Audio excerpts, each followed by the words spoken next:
Andrew Jackson built his legacy fighting what he saw as a rigged system. Banks with too much power, politicians protected each other, and elites who shaped the country from behind closed doors. He wasn't perfect. He expanded presidential power, rewarded loyalists, and made brutal decisions that scarred history. But he hated corruption so much he was willing to blow up institutions to root it out. Drop him into 2025, he'd recognize this game instantly. He'd see politicians who've turned public service into lifelong employment.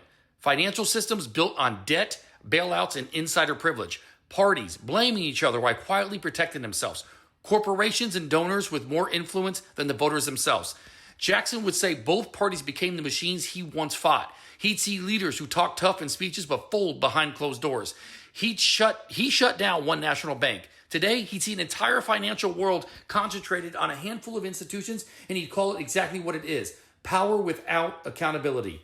Jackson wasn't gentle. He'd accuse today's government of using committees and procedures as excuses to avoid responsibility.